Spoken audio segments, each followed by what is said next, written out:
Hello, welcome to another episode of Unpacking Neuroqueerness. Welcome to the first video episode. This one will have video as well as audio. I have a very special guest today, Jerome Gumbs. Welcome, Jerome. Thanks for having me, G5, G-Man, aka George Gunn. It's a My pleasure to be buckets with you. also. Yeah, yeah. Yeah. Yeah, of course. Pleasure to have you on board. Thank you for coming on. And yeah, so Jerome and I have been working together now for about 9 years. Jerome runs Empower Me Academy in San Francisco. We it's been such a journey. Like I started working with Jerome when he had just started Empower Me Academy. It was just a few students. Jerome also he used to play at USF and has, a lot of he's already had, this connection with the city. And so anyways, when we started, it was just a few students and I was, just starting out in my basketball journey. And I I I like Jerome will say, like he remembers I couldn't really dribble that much. I couldn't really shoot that much. I just like had fun and I wanted to play basketball, but I also wanted to like figure out how to play well. Even Mhm. though I never had like goals of playing professionally, I just wanted to like figure it out. But then I also realized that, you know, Jerome and his program, Empower Me Academy, it's not just about basketball. It's not just about developing basketball skills. It's about also developing life skills and confidence and community. Wow. And just like getting to know your teammates and like the people in your life, and it's also like connecting with them. And I used to be like very shy because I hadn't felt like I had connected with a lot of people before. And I feel like because I present differently than most people were kind of averted. Like they I think some were like in a way maybe scared of the unknown, maybe unsure. And Jerome has always been very inclusive and very like um welcoming and encouraging. And so as I progressed, working with Jerome over time, I noticed that not just my basketball skills were getting better, but I had more confidence as well. I wasn't as shy and uh nervous as I was before, because I just didn't feel uh I didn't feel as much confidence because I didn't have like that environment that was a good environment. And so I like had a whole career path change. I decided to pursue acting, took this 2 year intensive training in acting school, and then became an advocate as well, for autistic and ADHD voices and the neurodiversity movement. Um, and yeah, it's just been really great. And then also helping out, like continuing, being on the board now of Empower Me, and, continuing to be impacted by Empower Me, but also to influence and impact Empower Me in this whole neurodiversity movement and everything. Anyways, I'll get into the questions now. So Jerome, yeah, tell us a little bit about yourself. Tell us a little bit about what it was like growing up in the Virgin Islands, and uh, your journey, from there to USF, and then what motivated you to start EMA. Oh, wow. G-Man, first of all, thank you for the opportunity. And, it's as I always convey to you, it's pretty miraculous what you've accomplished. And, I had no doubt that you would become who you are today. And I mean, it wasn't like you became who you were. You just I kind recognized of that you opened up. I like, yes. yeah, Well, yeah, you understood what you were capable of because, like you said, you were in an environment where you felt valued, you felt seen, you felt heard, and you were embracing to it. So, and that's all what life is about. Being in the right environment. It's like a plant. Not every plant can grow in the same temperature. You got to be in the right environment. I think the same thing goes for humans, right? Whether they're young, right, and whether they're old. I'm from St. Thomas, United States Virgin Islands.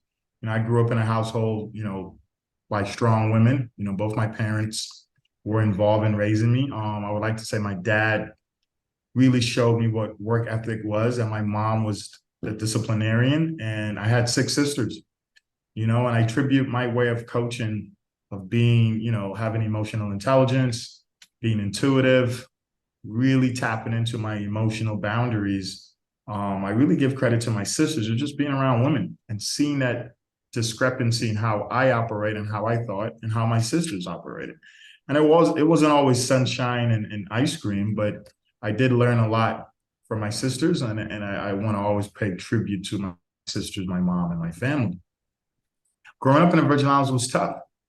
Little do people know it's a very dangerous place to live in, and I felt that basketball allowed me to stay away from trouble. It's a normal cliche growing up in the hood where you either have, you become a person that indulges in crime or a person that indulges in sports, and I was one of the lucky ones. Played basketball at a decent level, worked really hard, implemented my work ethic I got from my parents, and immediately went from being at the lower end of the pack of talent to becoming one of the better ones. And by the time I was, a junior in high school, I got approached by my junior national coach, who is kind of like who I am now in San Francisco. He was that person in the Virgin Islands. And he approached me and said, you've shown the resilience, the grit, the work ethic, and the mindset to go off into the States. Because back then there was no Twitter, there was no Instagram, YouTube, there was no opportunities to go viral. I mean, I don't even know if they had flip phones back then. So the only way you were going to be able to be seen, you had to leave the comfort of your home, leave your comfort zone, and go to the States and be more close, be in a close proximity to the coaches that were recruiting players like yourself. So I ended up going to Florida. That's an entire book by itself. Didn't work out. Ended up going back home, feeling a little bit demoralized, almost a little depleted. My coach from back home, just like I do with my students, gave me a pep talk and said, you can still do it. Just because something happened badly doesn't mean it's over. He ended up finding me another opportunity in Kentucky, complete 180 experience, stayed with a wonderful host family, the Birds. Ended up playing for one of the best coaches I've ever seen and heard and met, Coach Tinsley. I call him the ultimate empower because he always instilled confidence. Sometimes I thought it wasn't real, but eventually everything that he said came true. And then I got recruited by USF. Had a really good career in Kentucky. Came out of nowhere and became one of the top players in the state. Made the Kentucky All-Star team. I was the first person to ever make it that wasn't from Kentucky. Then I got recruited by a numerous amount of Division I schools and a couple of D2 schools. It came down to San Francisco, the University of San Francisco and Cincinnati, which at the time was just ranked at #1 in the country. They had Kenyon Martin. And then I chose USF over Cincinnati. And it was a multiple of reasons, but the main one was USF had one of the best graduation rates, and Cincinnati had the worst graduation rate in the entire country.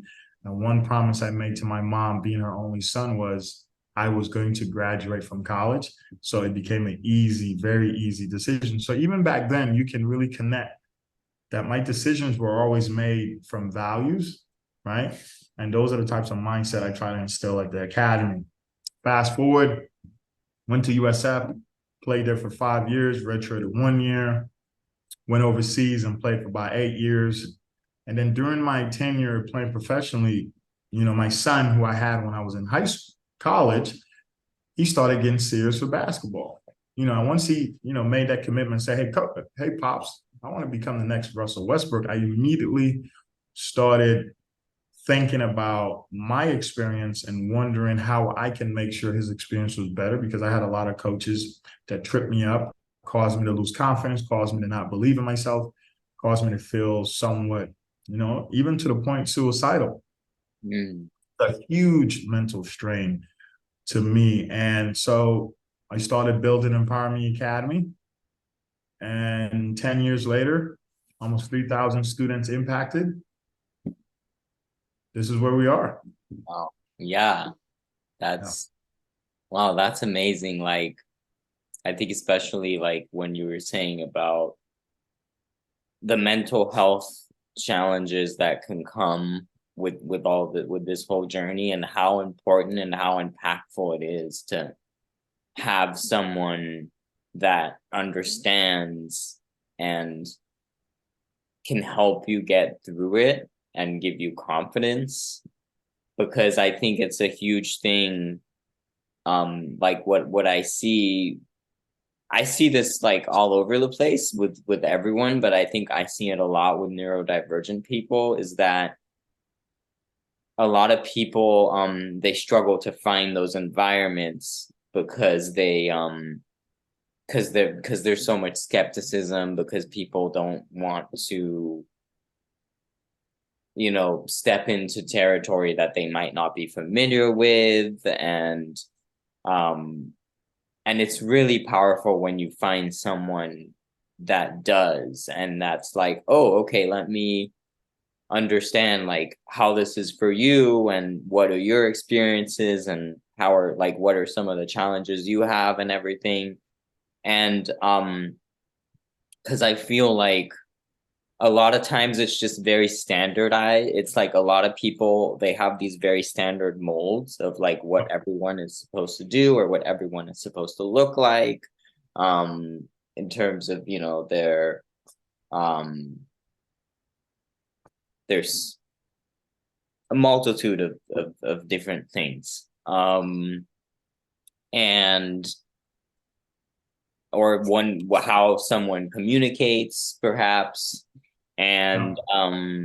And so they get alarmed, like, wait, this person isn't fitting the box, so there's an issue.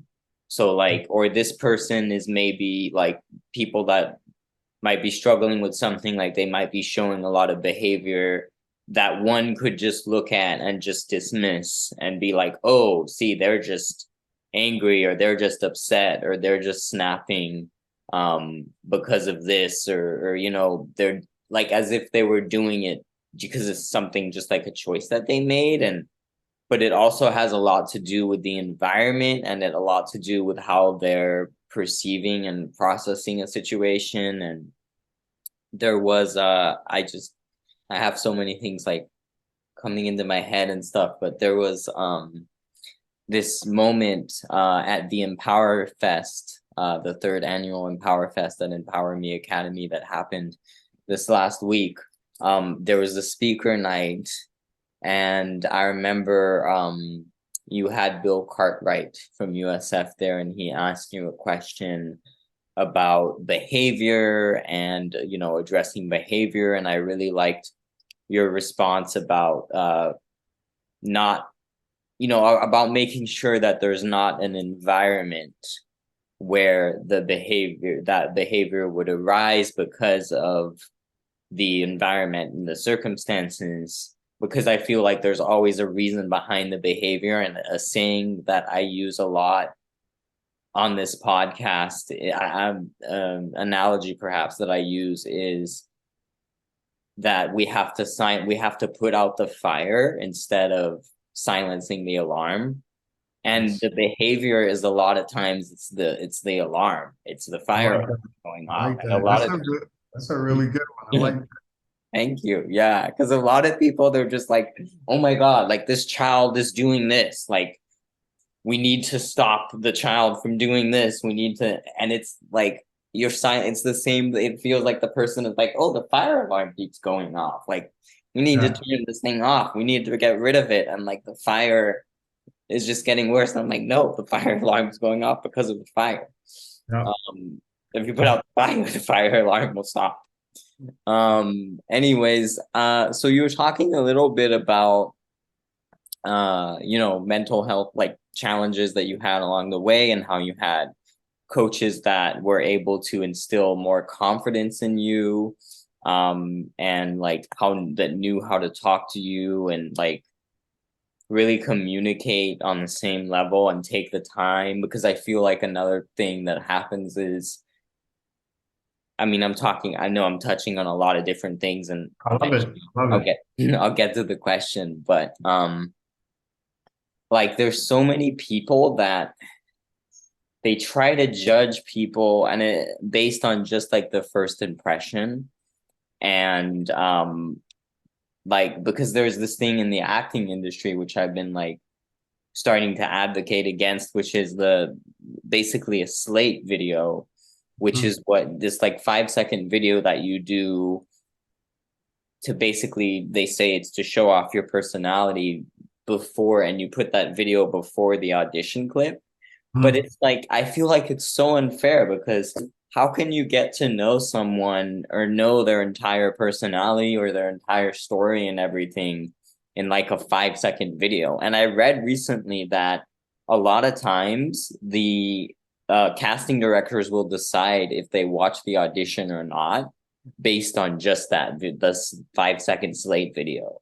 And I'm like, that's insane. That's like, why don't you like, and what I've always liked about Jerome is that, Jerome will like sit down with you and talk to you and like have a real conversation. And like, since we started working together, also, we started going on walks and we would go to the movies sometimes. And I really like that because we really like got to know each other on a personal level as well, and understand like how we communicate and everything. And I feel like that is just so much better than just watching a five Yeah. second video and being like, oh, okay, this person looks like this or seems like that, or yeah. And I, because I'm Well, well, yeah, G, if I'm allowed to add value to what you're saying, first of all, the reason I did all that is because I do really appreciate being around you, because seeing your transformation going from a person that would barely say anything or even look up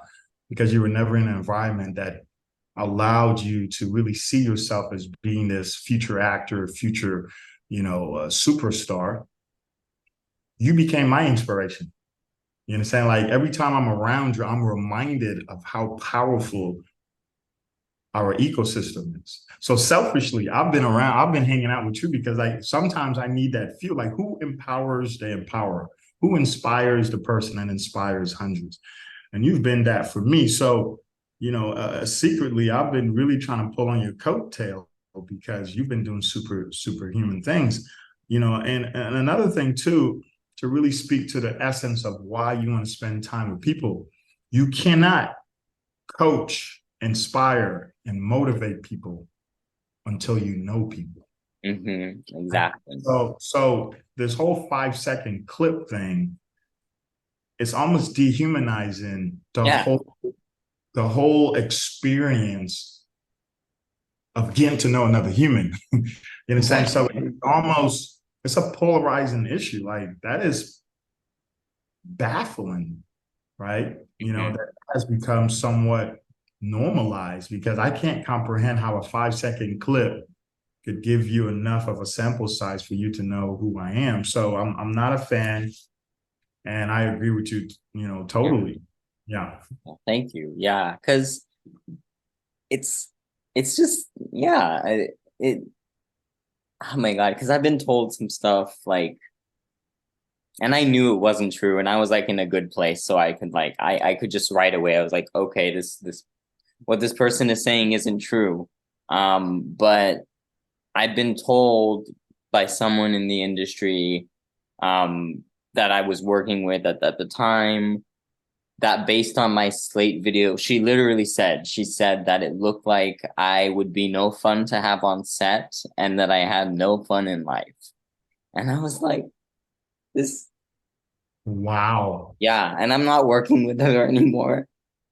But Obviously, I would hope so. yeah, because I'm like, wow, okay, like we never met in person. We had only talked on the phone once, and um like she literally said this was in a response to an audition clip that I sent her, and she was talking about the slate, and I was like, because she said, oh, the audition is great, but the slate was terrible, and then she said because this and this, and I'm like, and anyways, it's just, yeah, it's, but I knew because I was already, you know what, I was thinking, like, if I had been in a darker place, like if it were before we started working together, Yep. um I don't know how I would have taken that. I don't know if that would have like put me in a really big, it might have put me in a big funk or something, but like I already knew like that it was completely untrue because I had, I was in a good place. I was in a healthy mindset. I knew, like, from like places like Empower Me and like my acting school, that I do have great connection with a lot of people, and when people really get to spend time with me and get to know me and I get to know them, we have a great time. And yeah, and anyways, so getting to the question now, um on the topic of those like challenges and struggles that you had, and when the coaches were, what were some of the things that were the most helpful? Like some of the moments that were like the most impactful, some of the conversations perhaps that the coaches had with you that really helped improve your whole mindset and everything. Well, this is such a great question, and there's so many experiences that I can pull from. I have like a reservoir of experiences. So I'm gonna pick a few, but I think the most important thing is not what a coach says. Just any human. It's the way they make you feel, right? Because Yeah. oftentimes the way you embrace, the way you listen, sometimes listening is actually better than talking because when you listen, you allow people to be heard. And being heard is a very strong component to being human now because we're so distracted, right? And when we're all distracted, no one is really listening to anyone because we're probably in our phones, our head is down, and we're buried.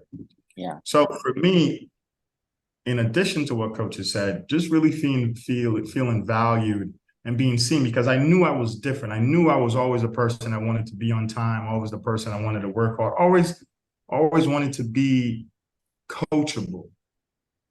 And when you're trying to do the right thing, right, and you're not being recognized for it, it's a little demoralizing. Yeah. You know, feel Definitely. something defeated. So just being around coaches that identified the right culture and values and then kind of connect me to the culture that I viewed as a championship winning culture, right? But some of the things coaches have said, I had one coach in particular when I was struggling with a coach who was really glorifying what I would consider bad players. And what I mean by that, these were players that would come late. These were players that really didn't go to class. This was in college, and these were players that would, just have a ton of attitude in practice if things didn't go their way. And they were being rewarded with playing time and other stuff. So I went into the office one time to talk to one of the assistant coaches, and I said, "Listen, maybe I should start being all these things because maybe they'll change my outcome." And the coach looked me in the eye and said, "Listen, don't you ever change.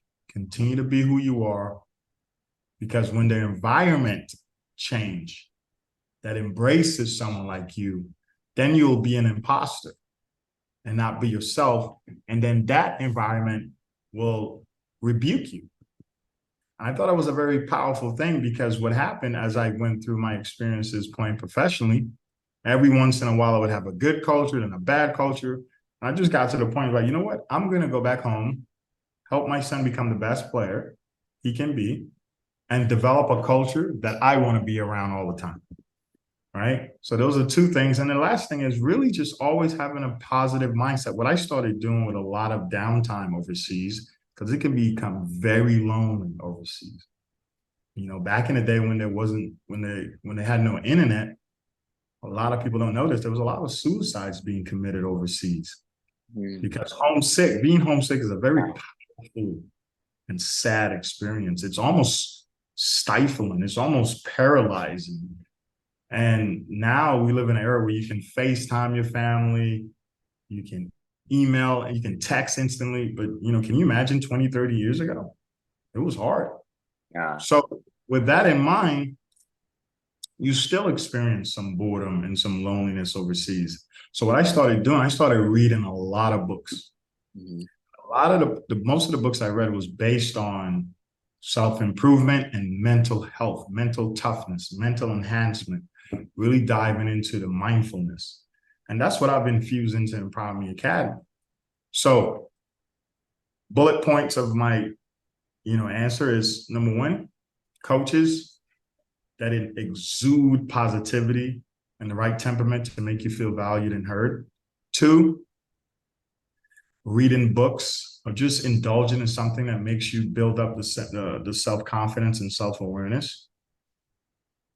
And the third, I'm blanking on the second one. The third is really just understanding that you have the power to have a better outlook and stuff. I know that's similar to having confidence all the time, but I think being around coaches that have the right temperament, being around coaches that say the right thing, and also just always having a positive frame, always looking for the silver lining. I actually I teach people everything that happened to you, find a positive in it. And if you Yeah. can't, just remember what my mom would always say: someone else in the world has it worse than you, and that puts a lot of stuff in perspective. Yeah. Yeah, it's true. Um, I think, yeah, perspective can be really helpful. And like you were saying, also the environment and just understanding sometimes like that you don't need to be like everyone else. You don't need to be in the same environment. And I mean, you don't need to be, you're in the same environment, but you don't need to be like in the same kind of, you know, you don't need to be like the other people are being. Yeah. You just need to be in an environment that it's like you can be that yourself, and then it just makes a huge difference. And like everyone has their own journeys and stuff, and I think everyone being able to understand like more about each other as well. Um, and like, of course, it's not to say that we're not gonna each have our own struggles, but like it can be really helpful to um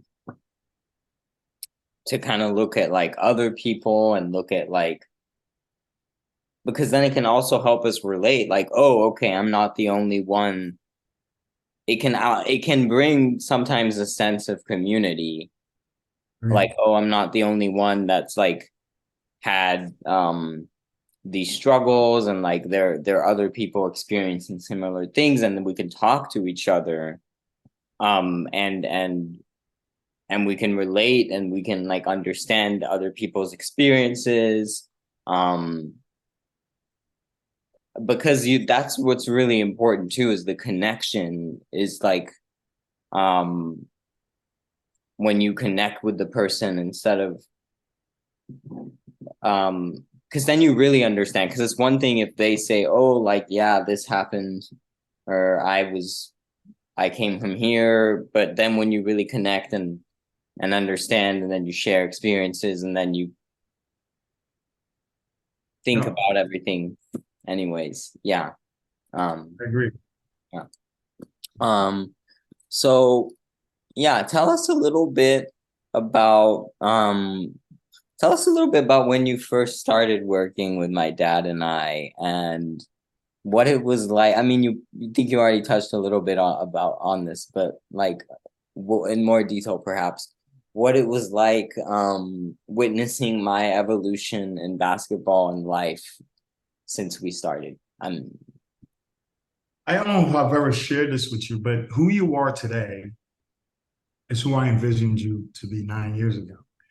And when I really step back and think about if I had a superpower, it would be like I see people in the future, and not literally, but I see people's potential, and I really believe it to be true. And I think when you're a coach, you got to have that profound belief. I think the strongest ingredient in being a parent, a coach, a mentor, a teacher is that person that you're mentoring really feel the belief so much so they feel like they can touch it.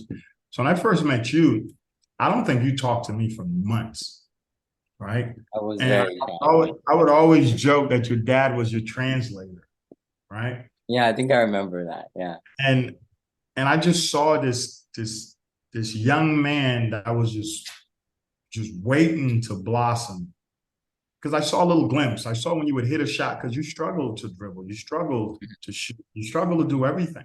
Yeah. But I knew that through resilience and determination and grit and consistency, that one day you would do a profound job in mastering the game that you love. And I think as I saw you progress, first of all, your stamina started increasing because what would happen, your dad, as busy as he is, he would not come for a few weeks, a couple months. I remember one time he didn't come for a while. You kept coming 2, 3 times a week. Then he came back and you were doing like a sprint. I remember him like in decent shape, but he just wasn't in your shape. And I just remember that was your first taste of profound change because you were able to look over to your dad and be like, wait, I'm in better shape than my dad, right? Your dad didn't like it. He's probably going to not like hearing this, but it was true because you were running a lot of stairs. Yeah, I that's right. think after that, fast forward to when grandma came, I will never forget that. You hit like 7 3-pointers in a row. She looked at me and said, I don't think you understand what you have done with this boy. I said, what do you mean? She said, she literally almost started, I think she started crying. She was like, I won't go as far. I don't know if she said I saved your life, but it was something profound that stopped me in my tracks. And I was like, now it's really starting to make sense. And as I got to know you through the movie, hangouts and the dinners and just hanging out, I got to realize that you were in a very dark place before you met me. Yeah. And I think a lot of us, without even knowing, are in a dark place until we find that culture, that environment, that person, that the tribe that allows us to really become our best version. Because I think at the end of the day, when we're born, I think until we die, our main purpose is to be the best version of ourselves. Hmm. And I think it's, yeah, like a lot of times we just like when the environment isn't right, it's hard to find out what that really is. And I think for me, a lot of times what would happen is I was trying to be the person that I thought I had to be. Oh, Um, and I thought things had to go a certain way, things had to be a certain way. And I remember it felt, because I was pursuing meteorology at the time. I wanted to be a meteorologist, and I felt like because I had told because I had told my whole family like from an early age, oh, this is what I'm gonna do. And then they all helped me, make it happen, and you know, so I could start working towards that. Um, yeah, I'm gonna be a meteorologist and this and that. I felt like almost like I was betraying them if I decided to change paths. no. And that it would be like everyone would be really sad or disappointed, but I was really just like projecting that, because then I realized that no, it's like everyone, like my close friends and family, like they want me to be happy being myself and doing what I want. Not, and that doesn't have to mean, oh, it's gonna be this, so it's gonna be this, and it has to be this, and now it can't be anything else. And that had a lot to do, I think, with like the environments that I was in, and that whole thing about like thinking that I had to fit the environment, um instead of like, no, like let's just find an environment that can adapt to me and that I can thrive in. And it's, I don't think it's I don't think it's a really big coincidence that around the same time I started working with you and I started working with Empower Me, um that shift started to happen. And then like within a few years I started getting serious about acting again. And I remember, I also like to mention how, as this transformation was happening internally, I had this really powerful conversation with my sister. And like we went to the Maroon Headlands. Like it's still one of those moments that I won't forget. Um, Mhm. that I went it's like it's so funny because like I drove her there because I actually wanted to talk to her about some stuff that she was going through with like in high school, and like that whole thing with like the pressure of that I think so many kids are still going through now. It's like where are you going to go to school? What are you going to study? This and that, and like SATs and whatever, and it's just all. And I've been observing that for a while, and I felt a little bit about that pressure, but then I know that it's, I think especially here, like kids that go to high school here in the US, I think it was a little different in Brazil, but Yeah. I noticed that like there's so much pressure on kids when they're like 14, 15, and it's like you have to know exactly, like they're told like you have to know exactly what your life is going to be like for the rest of your life. And sometimes people don't even, like, naturally they don't really figure it out until their 20s or 30s, because you have to have a little experience first, and like, you know, Mhm. kind of walk around and like try different things and do different things and see, like, feel it out. And anyways, so I was talking to her and trying to like um con you know I don't know the right word exactly, but I guess motivate, or but it was a lot of listening, because I do think, like you said, it's really important to really listen and then understand the other person's perspective and like why they're like why they're feeling, because like it's really easy to say, oh, it seems like you're anxious or you're upset, but then like really understanding why. So I guess I was really kind of trying, I was like connecting with her on that, and kind of trying to reassure her, I guess that would be a good term, on like, that she can like not give in too much to the pressure and just really focus on what she feels like and what she wants. Yeah. And kind of being able to tune out the noise a little bit, which can be hard because there's so much of it. um and then it actually, so we talked a little bit about her. I didn't know we were gonna really be talking about me, but then she like started talking to me, because I think she could tell that I had been a little bit stuck for a little while. Um and and so she was like, "Oh, do you still are how about you? Do you still feel like studying meteorology?" And I remember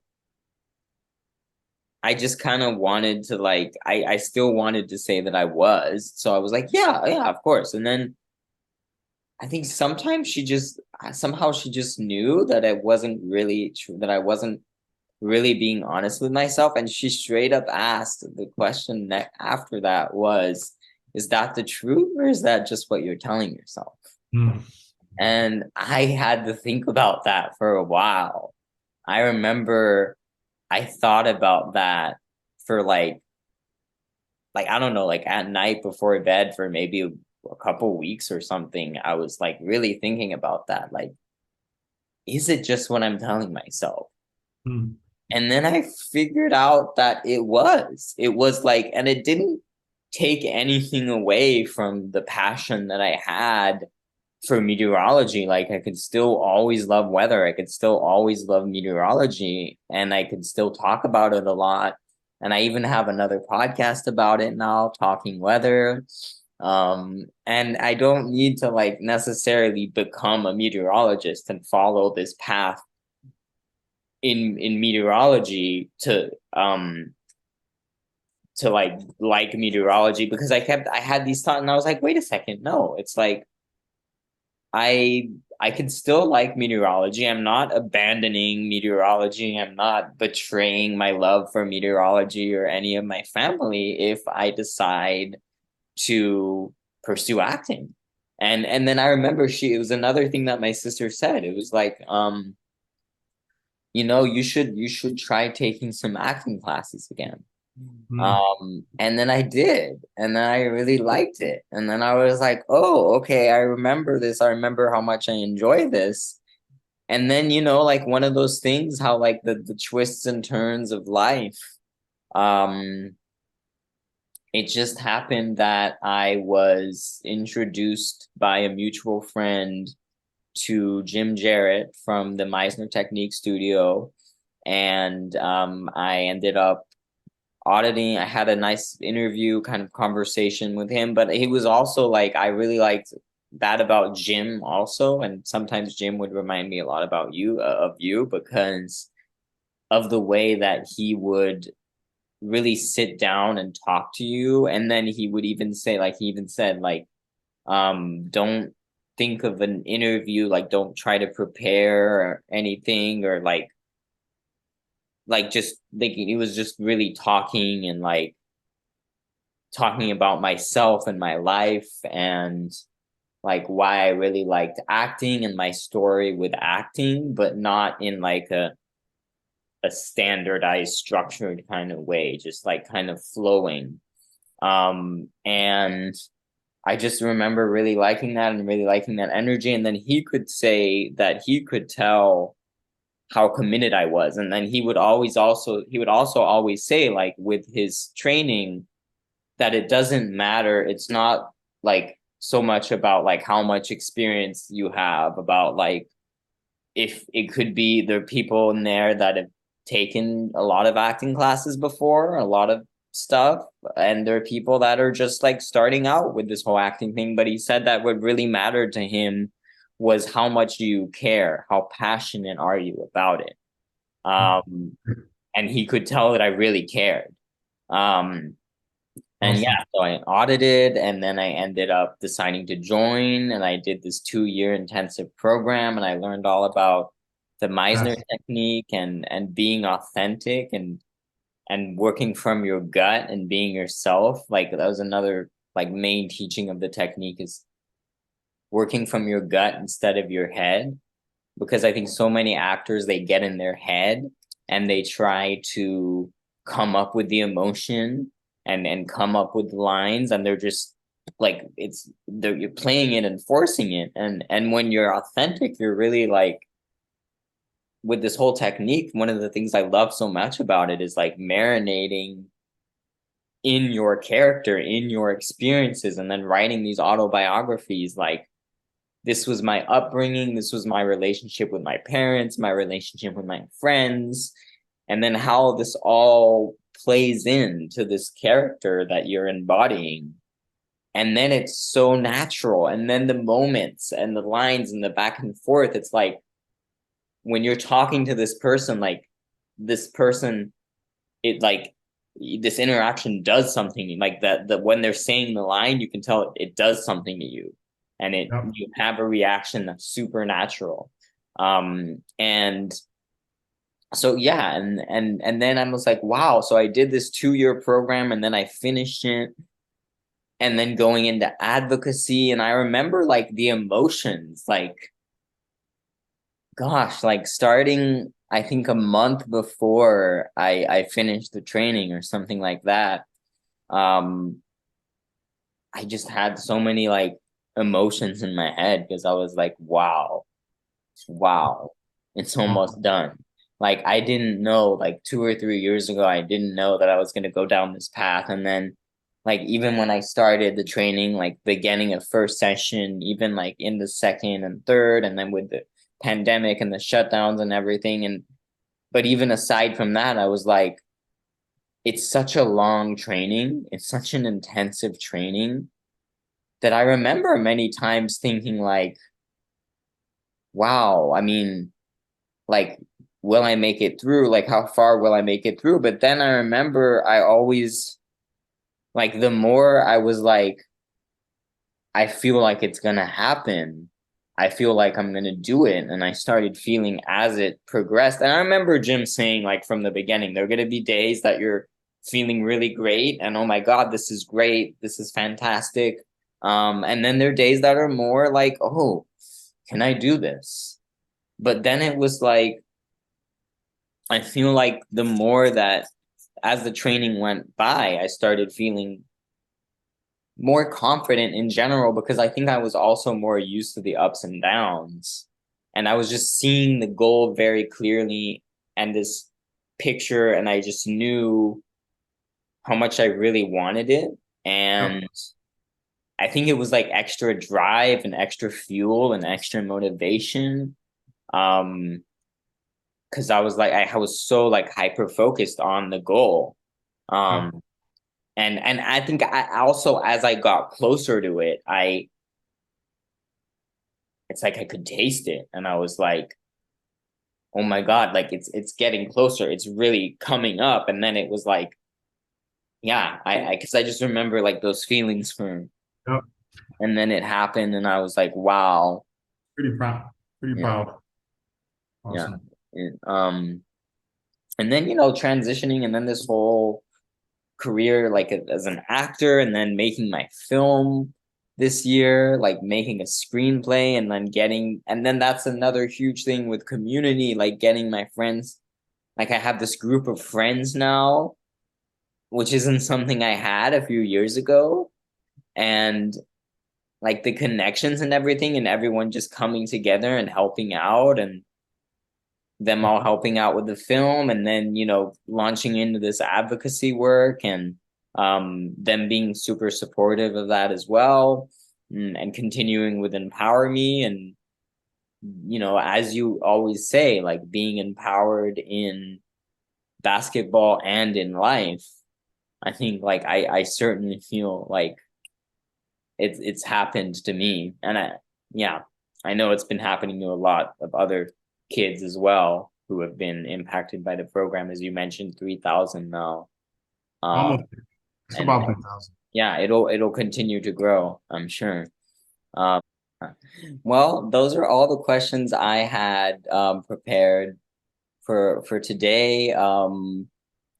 This was really great. This was a really Yeah. great episode. It was a pleasure having you on. I'm really glad that we got to do it. And yeah, maybe we can do more in the future. I'd love to. I'd be Awesome. happy. Awesome. All right. G-Man, thank you so much. And it was a pleasure being on your awesome podcast. And I'm so proud of you. Thank you. Yeah. Same here. Yeah. All right. I will be in touch. And oh, thank you everyone for listening. I hope you were able to get a lot out of this episode. Um, I gosh, I'm stalling. You're But excited. You're totally fine. You're excited. excited. Yeah, it's a lot. I'm going to be linking the website for Empower Me Academy down below.